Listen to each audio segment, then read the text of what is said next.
Hey guys, what's up? Welcome to the Penthouse 5 podcast, episode number 6. Woo! Yeah, we're racking them up. If you're on YouTube, if you're watching, what's up? If you're listening on the podcast, Apple Music, Spotify, what's up? This episode, what are we talking about, Dave? Today we're talking about the controversy and debate surrounding wedding bands and how much they cost. Okay. And we're going to try and convince you why wedding bands are worth shelling out the extra dough. We're going to talk about what people think, what musicians think. We've been doing a bit of research. We've been putting in the time. Yeah.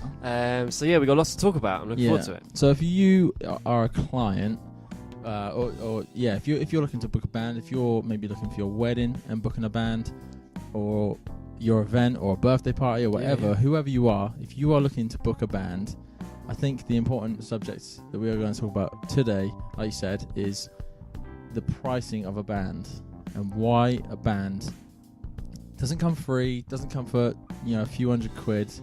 It can cost a lot of money, and the more you pay, we'll go into the details, but that's what this is for. This is for you guys, who are watching. Yeah, just in general. Trying to give you guys a bit of knowledge, a bit of information about, what you're getting. It's not just when you see the bands on stage performing. That's not all you're paying for. There's a whole heap of stuff outside of that, before and after, that people don't really realise or recognise. That all factors into the cost of a band. So, we'll dive into that and try and help you guys out as much as possible if you're looking to book someone yourself. First of all, what have you been up to, John? We went to a concert recently. Childish Gambino. Childish Gambino. If you don't know who Childish Gambino is, go check him out. It's Donald Glover, right? Donald Glover, his actual name. Childish Gambino is his alias on stage, isn't it? Yeah, you'll probably know him if you should have heard of. If not, you're a moron. If you should have heard of a comedy show called Community, Donald Glover's in that. He's also he had a small part in Spider-Man Homecoming. He was in the Star Wars. He was Han Solo. Not Han Solo. He was in Han Solo, wasn't he? He was in Han Solo. And he was what's his name? Jesus, the coolest guy in Star Wars. Lando Calrissian. Lando Calrissian? Is that Lando Calrissian? Jesus, how did I get that wrong? There you go. Terrible. And he's in The Lion King as the voice of Simba. So I mean, this guy's like on fire. He's legit, and as well as having an incredible acting career, he's an amazing musician. Yeah. And as we got to see, I've seen him before at Lovebox Festival last year. This is 2018 for my best mate, his stag do, Dan Jones. Shout out if you're listening. I know he is. Right, Dan. We went to his stag do and we watched him. He headlined on the last night, and even then I knew who he was, but like he blew me away. I went there to see Anderson .Paak. I obviously went there for the stag do, but really it was Anderson .Paak. Yeah. No offense, Dan. That's what friends are for. But Childish Gambino obviously headlines on that night, on the last night, and blew my mind. And I was a massive fan. And as you do when you see a live concert, whatever, you rinse the album or the songs or whatever. You do a bit more research into the artist, don't you? And obviously, we chatted about that before, and then you messaged me. So didn't you? did the This Is America song / video was out? Yeah, that was already out. It was already out. Yeah, I'm not sure if he ended with it, but it was like right close to the end, like it was. So this must have been like peak kind of popularity and current events, what everyone's talking about. Yeah, it was real close to when it came out. So that must have been real good then. Yeah, it was quality. But I said to you on the way to that concert, when was it? A couple of days ago, wasn't it? Monday night. Mm-hmm. No, and I said to you, I thought, like, normally the concert, like when they're at a festival, it's great, but when you're in their concert, their ground, really. Yeah, a festival, you're only getting a snippet of what their presentation is. Percentage of the 100%, aren't you? Yeah. Really. Yeah, but the concert is full on dedicated to them, their show, their way, And we saw that on Monday night, man, and man, it blew my mind. Like, I mean, if it's gonna sound like a crazy statement, especially if you don't know Childish Gambino or if you haven't listened to his music. But I don't mince my words, or I'm not giving any sort of hyperbole when I say this, but I genuinely feel that Childish Gambino is potentially the greatest showman of our generation. I mean, the charisma of the guy, just his stage presence, he was incredible. It was one of the best gigs I've ever seen in my life. 100% amazing. Yeah, just completely blown away. I mean, I loved his music anyway, but I'd even only if really you're not seen a fan of music. the show. Just the as show an was experience. unbelievable. Yeah, I loved what he said at the start. It was quite funny. He was talking to people at the start as he come out after his first song.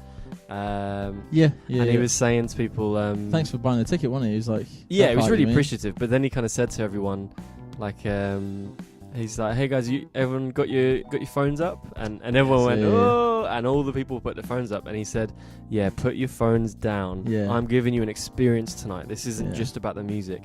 This is an experience. Yeah. You need to put your phones away, and you need to soak in this experience. And I love that because it's so relevant to right now, 2019, 2018, 2020. It's so relevant to the time right now. Just the smartphone era, the social media to sometimes era. put the phone away and be in the moment. Yeah. You know, because I actually, you do. You know, you look through the lens of a phone or whatever, the camera, and you're not really concentrating on the moment. You're looking to see if it's in focus and am I zooming in or whatever that is. Yeah, it really your mind me is up. on something else, not the thing that is happening right there and then. And yeah, with that concept, I mean, I was guilty of taking the phone out, but I wanted to get pictures and videos for us and social media and stuff to show that we're being. And but there's a lot of people there that filmed pretty much the whole thing off their phones. Yeah, it's a different thing, isn't it? It's like he's right there in front of you. Put your phone down, like he's performing right there in front of you, and you're watching it through like a low quality, badly lighted. See a better quality on YouTube next day, isn't it? Exactly. It's just like, you pay the money for a ticket like that. Just enjoy it. Be there. Be in the moment. Like, you don't have to be on your phone 24/7. Yeah. But I really like that because as soon as he said that, I was like, oh, this is going to be a show. You're not going to say that unless you've got stuff to show people. You know? And that's the thing as well about that show. It was pulling stuff out the bag. Like, for me, I said this to you already, the intro of that show was amazing. Like, it grabs your attention straight away. Like, for those who, obviously didn't see it, all black, like the whole stadium is dark, and then he just kind of like gets lit up out of nowhere. But it's like this beam of light that's like moving, and it's like pulsating up and down. This beam of light, really intense beam of light, right on him from the ceiling down to him, and then there's music in the background, like really subtle music, and his vocals, like he's singing, but he's not singing in real life. It's a track, and the light is like pulsating with the lyrics, isn't it? Like the rhythm of the lyrics as the vocal so line it's, goes. it's like fading in like darkness to light to see him and stuff, and he's just stood there like a proper like Michael Jackson pose, and they like stone for like 2-3 minutes. 2-3 minutes, and it actually, and this musicians and stuff. I remember being back in school and being taught about music and soloing and stuff like that.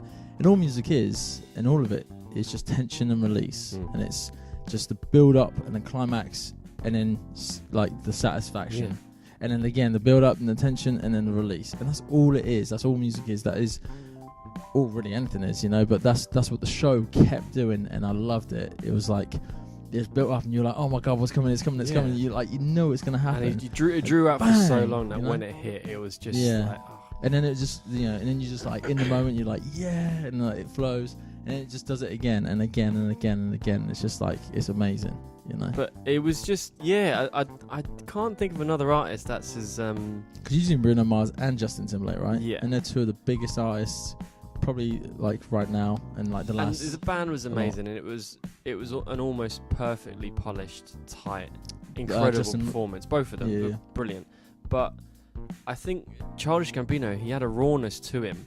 He could seamlessly switch between rapping like really heavy hip hop stuff, incredible, and then he'd sing really some beautiful notes. Pop kind of melodies, and then have these huge rocky like drops and breaks and like massive epic sections. Oh man, I can hear it now. I can hear it, man. It's just I can't. It really was. It was like Prince and David Bowie and Michael Jackson smashed into one. It was crazy. I guess he felt kind of more real, rather than just on stage. And sometimes when you watch a live band or an act, it kind of feels like you could just be watching TV anyway. Like they are there, but he was like so 3-dimensional. He was on stage.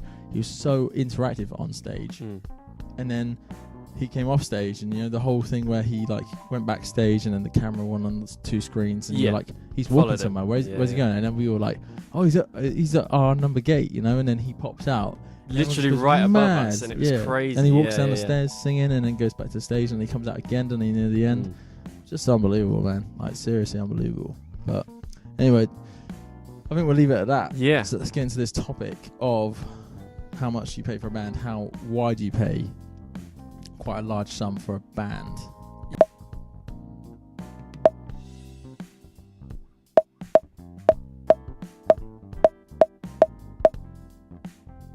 Yeah, we're going to dive into this. So I was going to say where we should quickly start is a background of a musician, right? So we're in our late 20s, 30s. I talk for yourself. You're getting there, bro. Don't worry about it. Shit, tell me about it. 30s. Yeah. So I mean, I would say typical, and obviously you can agree or disagree with me on this. A typical, starting point for a musician, right? We'll just go for the average, because obviously there's many ways to be a musician, right? So when did you start playing music? I started playing when I was about 8. Okay, I started having lessons properly when I was about 11. Okay, so you started playing keyboard when you were like 8. Yeah, but my older brother had a keyboard, and he stopped. He did some lessons, but then he stopped. So there was one lying around the house, so I just picked it up myself. Yeah, so I started when I was 13. I'm not sure. I think Steely was around the same age, like early teens, 13, 14. Yeah, the start of high school is generally when most people do it. So that's probably the age you start playing music, right? Like teenagers, like early teen years. Like 11 to 13, that kind of time, generally. You go through school, you study music, or like you do music, it's fun, whatever. Then you go, I went to college. You went to college after that, studied music, yeah. Then you go to university. A lot of people I know went to university, whether it was like, I went to ACM. Obviously, we had this discussion in our first episode, so if you haven't seen that, go check it out. So yeah, it's normally like studying from a young age, getting like the passion for it, going to college for a couple of years, then deciding to go to university to actually study music intensely for 2 or 3 years, or maybe more, but average is about 3 years. On top of that, all of the thousands of hours of practice. That all comes into it. Yeah, like any trade, any study in a whatever subject, there's a lot of time immersed in that subject, right? Whether it be practicing physically, whether it be chipping away at wood, you become a woodworker, carpenter. That's a woodworker. Whatever you are doing, you have to spend time in that. It's the 10,000 hour rule, right? To become a master of it. So yeah, so 13, college, university probably. It's very likely you're going to university for a few years. Out of that, then it's the professional, right? Then it's I don't know, for me it was cruise ships. I did cruise ships and hotels for 7 years, 5 years on the cruise ships, but immersed with hotels and stuff. So there's a practical element as well, being a professional. And then do you know what I mean? So it's and you did that stuff as well. Yeah. So we're late 20s. I'm 30, whatever. But that's a long time. I'm 13, so I look back and it's, what is that? My math's terrible. 17 years. 17 years. Yeah. That's flown by, but it's more than half your life. Yeah. Exactly. It's over half my life right now. There's that. I think the general misconception with people that don't have any sort of musical background at all, especially if you're wanting to hire a band. I think you kind of think, oh, I know a guy who him and his mates play in a pub band, and they might do it for a hobby, and so they're all like that, right? Yeah. They're just doing it because they love music, so they can just rock up and play a few songs. 9 times out of 10, the average Joe, whoever they are, average punter, whether you're, you're an auntie or something, you probably know a nephew. Like, oh yeah, my nephew's just started playing guitar. He's just started. Fast forward 17 years, 20 years, right? That's where we're at. That's where these bands are at. That's where these musicians who are professional musicians who work for a living as a musician. Yeah. It's that long, right? So I think I would safely say that's pretty much a very standard way of where most people are in the UK. There's various ways to go into music, and you don't have to go to uni or anything, but that's pretty much the majority of people I know who are musicians. That's the way, basically, how they've done it. You know? And almost every musician in the world will have dealt with the problem of someone looking to hire a musician and then being offered just a price that doesn't reflect, you know, the work and the service that you're providing. We did a bit of research on Facebook. You put up a post on Facebook a couple of weeks ago where we went onto one of the main DEP musician sites in the UK. 60,000 people are in this group. This is a Facebook group chat. Not the group chat. It's a private group on Facebook. Yeah, private group. Like there's anything. Yeah, I'm pretty sure it's the biggest for like working musicians in the UK. Just for like any sort of jobs that go up, you can advertise it that way and get gigs like that. So we put up a post saying we're trying to do a bit of research. We want to get some feedback from the musicians themselves on, you know, why you think as a musician you deserve to get paid. Let's say, as an example, £1,000. You know, it could be far more than that, depending on the quality and the experience of the band. And so we took a few kind of screenshots. Some of them which are fantastic points, and other of them which are hilarious. Yeah. I mean, the very top comment, which literally got posted about 10 seconds after you put the thread up. Here's the thing, right? You post stuff in there. I posted stuff in there before, and I've seen other people posting there. It's like, oh, I need a guitarist for my band, or like we're looking for a guitarist, or looking for a singer, or something like that. Yeah, those things get one comment. They get 2 comments. They get a like. Yeah. I typed this at my house with Dave. Like, you know, we're like, all right, let's do a bit of research when we do this video. Yeah. And in less than an hour, it got over 100 comments. It was mad. My Facebook was like ding ding ding ding ding. I was like, oh my god, you know, it's just like watching it in real time. These people comment because it's such a hot subject in the musician like world, you know. Yeah, well, because everyone's been there. Everyone's the conversations happened a million times. In, like you say, over 15 years of work, learning your trade, becoming a professional musician. I come up to you and I'm like, do it for free. Yeah. Do it for 100 quid. Oh, what about the exposure? What about the exposure you'll get from this gig? And it's like, we can dive into that more, but let's go to some of the comments. The very first comment, which I'm pretty sure was posted about 10 seconds after you put up the thread, was the first person who's gone, here we go, and then like an emoji with it like, oh boy, this is going to be a long one. And he was right, because we got hundreds of comments on this. Nice. I mean, I'm just scrolling through it, almost literally the next comment that's been put is another person who's put, oh god, not this again. So it's like, it's a hot topic. It just suggests how often this comes up, because there really is a lack of information or lack of knowledge for on people. The client side sometimes. Yeah, there's a lack of knowledge on what fee is acceptable fee and a deserving fee. I mean, just flicking through, you know, another comment that someone's put here, you know, things to consider that people don't normally consider. You've got tax, national insurance, pension, insurance, equipment outlay, upkeep and depreciation, travel, time, expertise, etc., etc. That plus on the end of the £1,000 needs to be pretty substantial too. So that's this person's opinion. But like you say, I think a lot of people just think, I'm going to hire a band for my wedding. I'm just paying for them to play 2 45-minute sets. So, you know, why is it that much? Yeah. But that's really not all you're paying for. I mean, especially with wedding gigs, usually you want a band to turn up early and set up early, because you don't want the band setting up and doing a sound check whilst everyone's eating and doing the best man speeches and everything. So that means you want the bands to turn up in the early afternoon, let's say like 2-3 o'clock, you know, before everyone starts coming in. Yeah. You know, this could be a band that's travelling hundreds of miles. So think of when they've had to get up and start their day, their working day, commuting to this job, because it is a job for people. It's not a hobby. Let's make an example, like a basic example. So let's say we got to be there for 2 o'clock, and it's probably on average 2 hour drive away, 3 hour drive away. Let's say 3 hours. Yeah, 3 hours average, because it could be anywhere in the UK. Yeah. We've done gigs abroad in Europe. We've done gigs in France. We've had to drive a van with all our equipment. Yeah. You know, so exactly, because any band you book is going to be based in one area.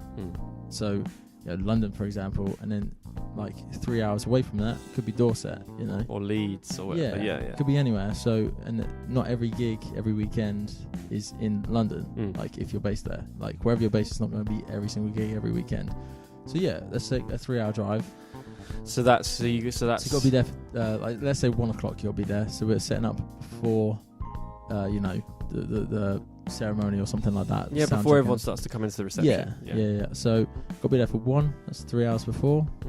So and then you've got, you know, if you're a good wedding band, you're going to have You're going to have a real good, smart, kind of slick presentation too. You're going to have a good Mm-hmm. look. So, if obviously everyone's dressed in suit and booting, which costs money. You also want to give yourself time to get there. So it's a 3-hour drive, but what if there's traffic? What if there's an accident? Yeah. So you'll give it another hour? Let's say 4 hours. Yeah. I always give That's an myself. early start. Yeah. And then, you think about, well, what are you bringing with you? All the equipment. Everything. So you're bringing your own instruments, Lights. which cost thousands of pounds. Yeah, Lights, lighting. which cost thousands of pounds. Sound equipment, the PA, PA which and is the speakers. all the leads, yeah. which they do break. That's probably the thing that's replaced the most. The upkeep, like you said, upkeep and depreciation. Yeah. Like you're either paying for these things outright, like the lighting and sound, or you're renting it, which is not cheap at all. Yeah. And then on top of that, you think all of the money for diesel. You might have a band where they're not all based in the same area. Like us, for example, Conor lives down in Bath. You guys live in Reading. We live in London. Yuki lives in Shepherd's Bush.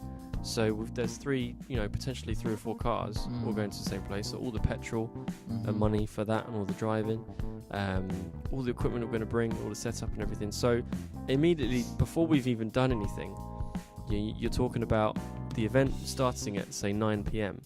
We're getting there for 1. We've left the house at like 9, 10. We're bringing all this thousands and thousands of pounds worth of equipment and setting up early, and then waiting around. Probably not getting any. Well, you may or may not get some food or drink whilst you're there. So let's say we got to buy food. Yeah, from let's say we a bring it service station ourselves, or so Asda or something. Whatever. Bring that along with us. And then and then even before the day that you're traveling, think of the amount of hours of preparation and rehearsals. Yeah, because that you've done. there's a first dance to learn, more than likely. Or other requests that the bride and groom. There's also set lists to download because one of the things our band provides is like a laptop DJ service, isn't it? So we do have a lot of music that we play, but we always ask the client, the bride and groom, what sort of music their fans of, what they want us to play. So maybe give us a list of like 10, 20, 30 songs. They're like, oh yeah, we love this artist, play some of this, play some of this, play some of this. So, we're up putting that in order, putting it together in our set list so we can play a load of different music in between our breaks and stuff. So that's us all getting together beforehand to rehearse these songs, to learn them. Yeah. So songs sure like first dance if we need to learn it. If you want to go even further back than that, how have you booked the band? Most likely it's going to be off a website or off an agency. So from that, you've got to pay for the websites, you've got to pay for photo shoots, video shoots, so you can advertise yourself, which again, that all costs a lot of money. Any business, isn't it? Yeah, this is the key thing. That's probably the most important thing you said. Is a business. It's not just a bunch of guys playing for a hobby. Like, this is a musician, just like any other trade, just like a plumber or an IT guy that comes out, or a mechanic or anything. Bakery. Yeah, whatever it is. Sure, yeah. I'm hungry. But it's a service. We're a business and we're providing a professional service, and I think that's the key thing that gets lost, because you think it's music, it's an art. Loads of people can learn an instrument for a hobby, and so people assume it's just you're just doing something that you love, so we'll give you a couple £100 and you'll be fine. But so we carry on with the day. Where are we at now? So we've arrived at the venue. So we've arrived, so it's going to take a couple of hours to set everything up, set up all the lighting and the PA, sound checking, making sure the sound check. You'll give yourself enough time as well to make sure anything goes wrong or the loading in. We've got to park this van, take all the equipment out, and it's bins, sometimes lighting, it's not that easy as kits, taking out the back keyboards, of a van, everything through a door into a room. Sometimes it's down like a big corridor, up some stairs, in a lift or something. Like we've done many a lift, haven't we? At venues and stuff. And then you might think, sound checks, that takes it's a piece of piss, just plug in your instruments and play. But you might be at a Every venue. room is different. Yeah, you might be at a venue that has a sound limiter. That's quite common in a lot of wedding reception areas. Yeah, so then you've got to told compete with that. Yeah. So you've got to tweak your volume to an appropriate level in the room. There's sound checks. I don't know. That could be a whole podcast in itself, just about sound checks and how awkward they are, because there's a million things that can go wrong. So once you've done that, your sound check is done. Cool. It's now probably 2 o'clock. Let's say 1 o'clock, 2 o'clock. Mm-hmm. Now we're just waiting around for a few hours. That's like 5 hours. Yeah. maybe until you start, probably more. Yeah. So we're probably going to go get some food. But you can't really go anywhere too far away in No. case there's any issues. Exactly. In If case, they want to borrow mics for speeches and stuff. yeah. Or If that's especially us. if you're going to come and play for the first dance, you've got to be around. Yeah, cutting the cake for us dance and that. And then you're playing 7, 8, 9 o'clock. A couple of hours sets. There's a break as well where you're playing like the laptop stuff. And then, you finish playing, then we finish with the laptop and it's midnight. So that's gone from 9, 10 a.m. to midnight. And that's just when the gig and finishes. that's just when the gig's finished. And at that point, you shut music down. And then we start packing down. And we're quite good with packing down. Like that's like obviously faster than setting up and stuff. Still take, what, an hour and a half? Nah, not to pack down. But like Really? let's Okay. say an hour to pack down. Just, right, fair enough. Like all the leads, all the lights, and everything. And sometimes you're packing down in the dark as well because like it's outside or whatever the gig is, So you're packing down. So it's 1 o'clock now, 1 a.m. And then you got to load the van. Another half hour with all that gear, and you're tired, obviously. And then the 3-hour journey back. Yeah, you then know, you're not going to go home till, Yeah, or accommodation. or accommodation, and the accommodation costs has to come into it. And a hotel for 5 people, guess how much that costs? A couple £100. Yeah. So it all starts racking up pretty quickly, and that's where the money. That's why it costs so much for a band. Yeah, the actual It's a performance skill. itself. Obviously, that's the main reason you're there, but that's only a part. That's not what you're paying of for. the Only entire cost. that's Yeah. I think maybe that's the difference. Maybe that's where,